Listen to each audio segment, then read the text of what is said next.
Hi, welcome to yet another episode of Our Voices #Unfiltered. Before we introduce our topic, let's know who are the participants today, our students, and we have another special guest to take part in this episode. Over to you. Hi, I'm Chinmay. I study commerce in grade 12. Hi, I'm Lasha and I study commerce and a bit of arts in grade 12. Hi, I'm Monica, educator at the Orchid School. So today's topic is very interesting. Why we have these two students from Gen Z, and both of us will try and do justice with the millennials, because the topic for today is Gen Z more opinionated and or millennials are too adjusting? So, what do you think about this very topic itself? I would like to hear from you first, please. I think that if I look at this sentence, I think that it's considering two different extremes and that it does not, it overlooks the factors that these generations grew up in, right? So you would maybe not consider the social, technological, or any other factors that maybe made the millennials what they are and made the Gen Zs what they are. So maybe if we try to expand the topic in that sense, we'll be able to give more justice to it. Yeah, that's something to think about. Thank you for your ideas. Yes, please. I feel like if we look at it from a positive view, I would say that millennials are too adjusted because they like stability, because they adapt to change quickly, and that's a good thing. That's a great thing. And if we say that Gen Zs are too opinionated, then that's because we have a place to be opinionated. We have a place where we can voice, like we can give our voices to the people. We have a place where we can be heard. And I feel like millennials didn't really have that. So we have social media, we have where we can really be heard, even in schools these days. So, yeah. Yeah, I know. This is tricky, to which way to really go to. But then, yes, what is your take on this? Being associated with the millennials, I feel that they have, been very adjusting. Grown up when a lot of shifts and all were happening between internet dialing and then again MTV, punk rock. So a lot of things to be associated, adjusted, move on. Whereas Gen Z, I think being outspoken has really helped them. And both of them really are into lot of things we can associate with and thus bridging the gap. Yeah, very well said. That bridging the gap is the key, uh, because we all of us have opinions, right? It doesn't mean that if we think in different manner or we don't think in a different way, so we become of that opinion. So, if I ask you one thing as Gen Z, is there something you would like to adapt from the millennials? So I think as Gen Zs, I would like to. I hate to admit that we sometimes think less and we directly just go ahead and react. So maybe we need to learn how to respond and then react because we are given this social media and it tells us to maybe use it or lose it, right? So if we have an opinion, we think that it's our whole and soul right to tell it to the whole world. Maybe if we wait and if we respond, I think that's what we need to learn from the millennials. Patience, I would say. Oh, good. That's nice. So patience is one thing which you feel you need to take from your, adults around. Yes, yes. I feel like being resilient is what we can learn from millennials because they have gone through so many changes and they've adapted so quickly to it and come out thriving from it. I feel like I would love to learn to be resilient, and I do from my mother, from my elders. So being resilient, I feel like I wish Gen Zs can definitely learn that. Okay, that's another word.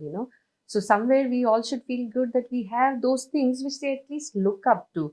Because generally the opinion is they don't think that there is anything from us to be learned at this point. So I'm happy to know this is a very, very, comforting feeling at this point, right in the beginning of the session. Right. And is there anything you feel we need to learn from Gen Z? I think voicing out their opinion loud and clear, which is good, but sometimes maybe it could be overwhelming. Mm-hmm. Like if I take an example of some of the celebrities, who belong to that generation. Uh-huh. Let's take an example of Julia Roberts. Okay. So there was a time when her movies were a lot about, voicing out protests and all. But now, uh, if you see, like she has mellowed down and calmed down so much. Mhm. Even if I take the example of Friends, all of them that time were so different, and now they are like so much into, thinking about spiritualism and all these things. Mhm. So, yes, voicing out your opinion loud and clear is also good, but sometimes you need to take a back seat. All right. Yeah. I mean, I think that is then not generational, it is situational, and also depending very upon much. how the individual is in a Absolutely. context to be taken care of. So, I feel whatever I've heard from both the generations here is that we need to be taking something which is relevant in a particular situation, not just always as a generation, right? Absolutely. And for example, they just said that it's about friendship, how the friends are taken today. Do you think the very definition or very idea of friendship has changed with Gen Z?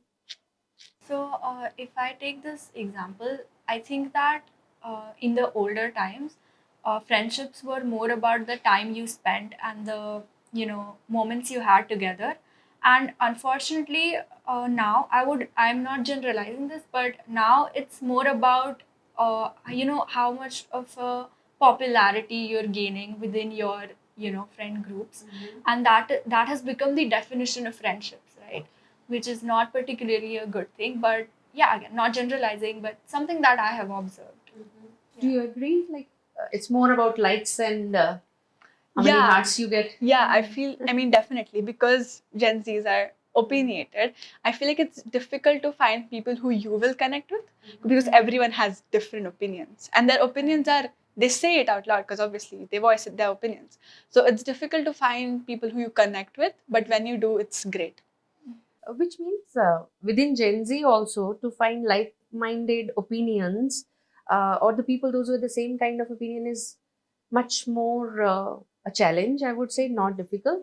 Whereas millennials, we were all thinking the same way. I don't know. I feel so. What do you Yes, think? yes, obviously. I think that time, if I talk about friendship, Hmm. it was very different. Now, people see whether the bandwidth is matching or not. Uh-huh. They A lot of factors go in, when it comes to friendship or any other relation. But if I think about that era, I think friendship was very, very honest Mm-hmm. and very clear, and it was not like any had any selfish means, not materialistic at all. It Yeah. was pure friendship. Gen Z, don't take offense. We are not saying that now it is what it was not. Right, right. Idea is that when we say it, the opinion sometimes can become to a level of being stubborn about, thinking and having a very fixed opinion idea about, this is Gen X or millennials, so they will not even understand what we think and do. So, I know, since we are working in a school system, we know the children, those who think very much like millennials do.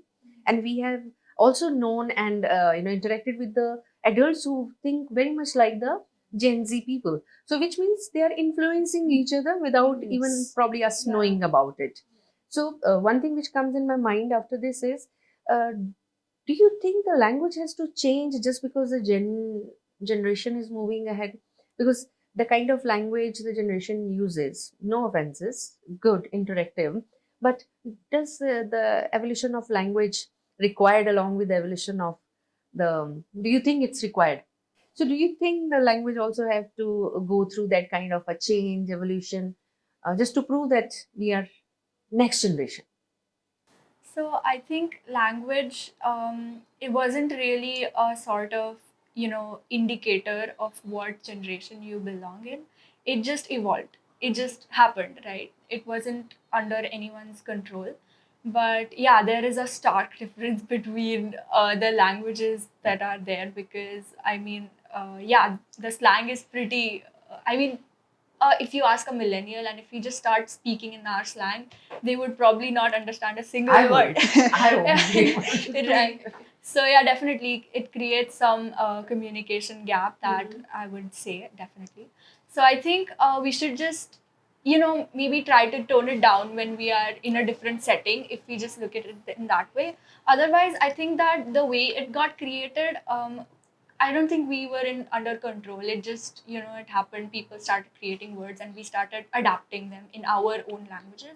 And so, yeah, it was pretty. Changes do happen and have happened throughout, all these Embrace generations. the change, I think. Yeah, And that's move there. ahead. So, I mean, when you have to communicate with millennials or any adults around, do you feel it's important that we try and adapt to how they understand, or again, the opinion, if I can learn their way, why can't they learn my language? So, do you think it's okay to maneuver around not just the language, but the I mean, verbal, but the body language also, which makes you feel more understood, more accepted the way we are? I mean, each one of us. Do you think it's important to understand, feel the room, and accordingly shift the language or whatever, how you behave? I feel like body language definitely, because I feel like we get too defensive sometimes and it shows in our body language. So definitely body language, and even like she said, definitely see the surroundings you're in and then try to like communicate with the person you're talking to, because even with your like you spend most of the day with your friends, so even when you're speaking with your friends you speak like however you want, and I'm like in a slang language. But when you're in a formal setting or when you're speaking to your elders, I feel like definitely you have to mind what you say. So, do you think it's okay to learn some of the words we have already, Yes, I think Yeah. it's okay. So it's should. idea is to communicate, Yes, right? yes. So, what is that one thing you would like to know in terms of change of language or the slangs and all? Because we also had our slangs, Yes. right? So, I mean, is it okay for us to adjust to this change of language, or we are now getting too opinionated about it? No, I think I would be somewhere in the middle. Mm-hmm. So I would, of course, take things from how we would communicate, and I'm still communicating in that manner. But at the same time, pick out some of the things which are good also and which are necessary, Mm-hmm. which are important, Yeah. and of course, blend both of them. And that is how I communicate with my students. Yeah, So and that's very important. that's very important. And I think opinion is okay, but strong opinion about, if they are from this generation, then they are, not so cool, right? And they are so cool that we can't, take it. So I think the balance is the key, and certain value system, especially we are in India, we're talking from the context where we grew up. So certain values are sometimes not taken so very seriously, that probably offends the adults. That a very basic thing, how we address them. Nowadays Gen Z even goes to office, it's a different way of going, and how we used to, go to school or office and all is taken in a very different way. Do you think the way you dress up, how you prepare yourself for professional life and all, really matters? So I think if I talk about this in a generational manner, then I think that yes, Gen Z does think sometimes that um, you know, it's just that we don't like a set of standards. That's the thing. So if we are told that okay, maybe when someone enters a room, then stand up and wish them maybe good morning or something, right? We probably think that, oh, isn't that something that kids would do, right?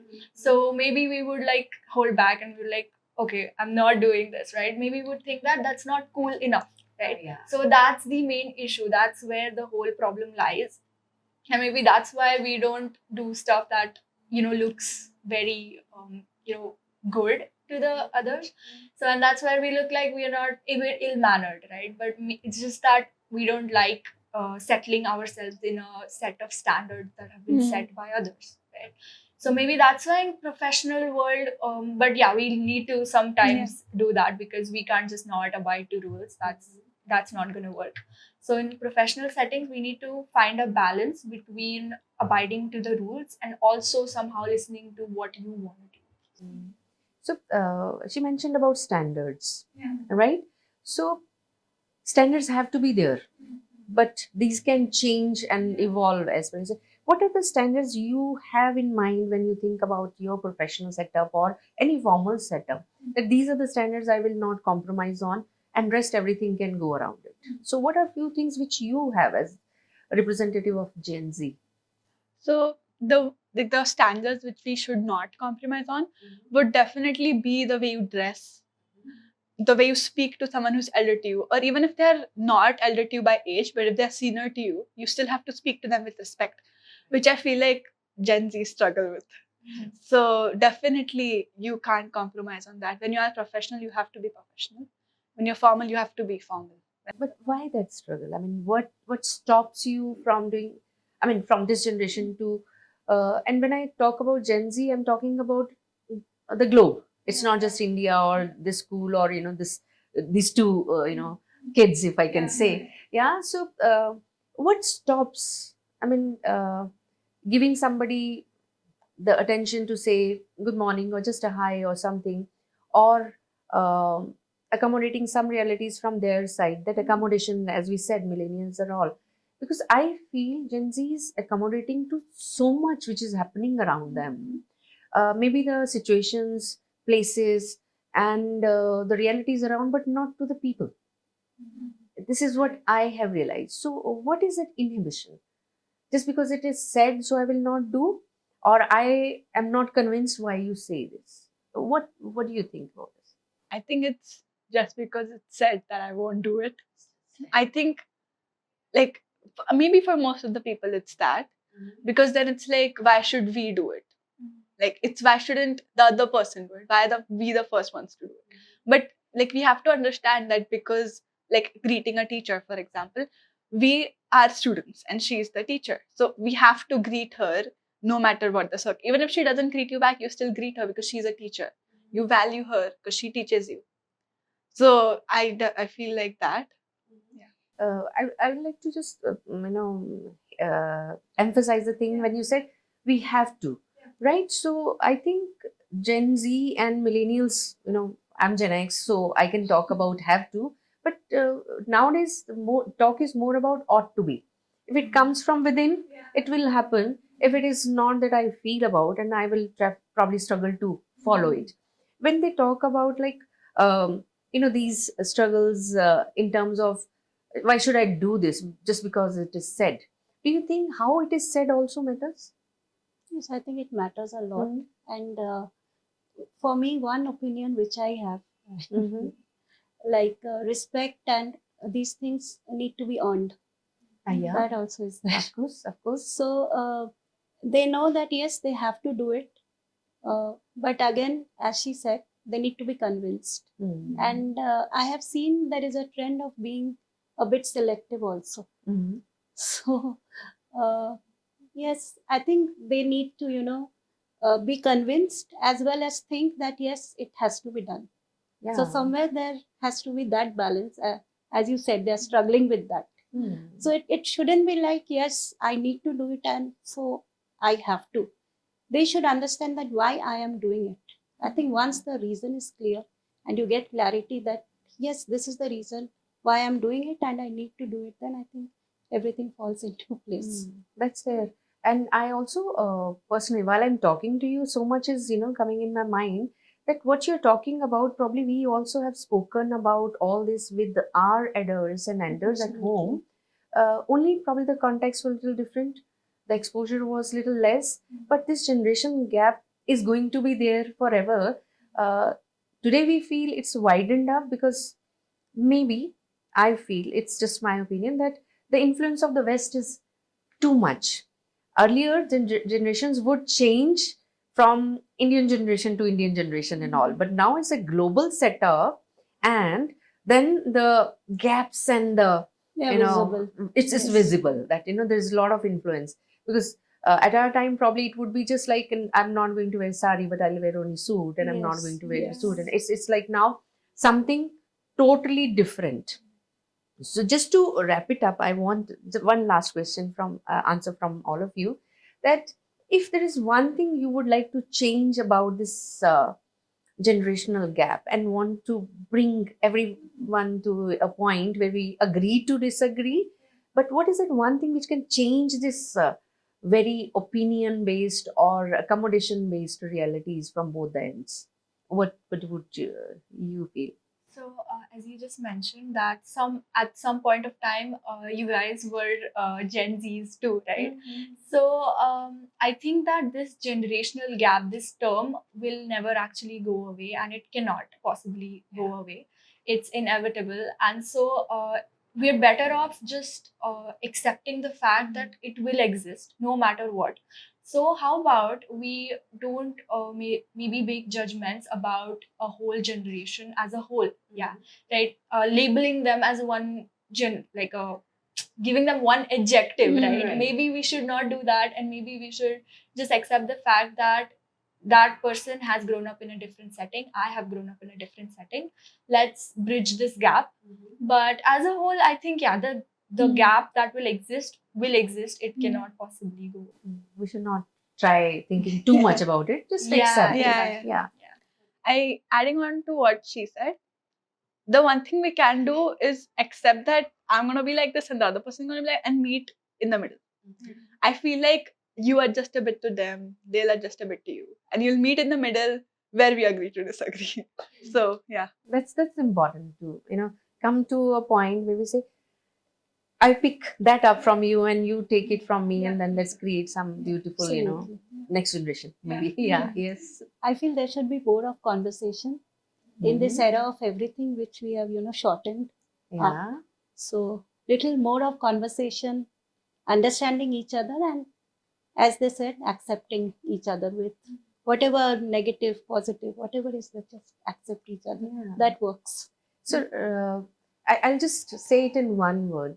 To dear parents, to all adults around, and all the young kids around, that there is nothing written on stone that this generation cannot do this and that generation has always done this.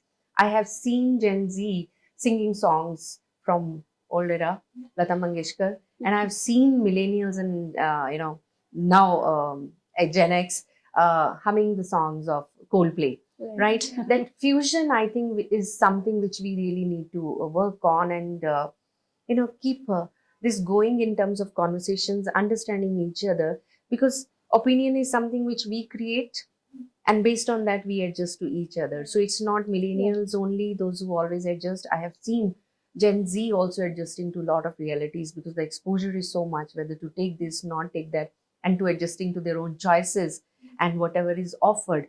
And they are also adjusting to the very opinion which millennials and Gen X has created about that. Absolutely. That the whole era of Gen Z. So let's be a little respectful, as Monica Di has very correctly said.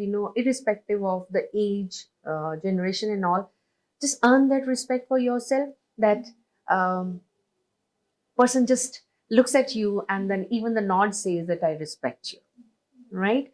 I think let's not be very, very harsh on any of the generations, and accept the realities which they have grown into, and what they have become is the outcome of what they are exposed to. With this, I thank you all, because it was very interactive and interesting. And if you have any questions, anything which you want to add to, please let us know. And till we meet next time, thank you so much.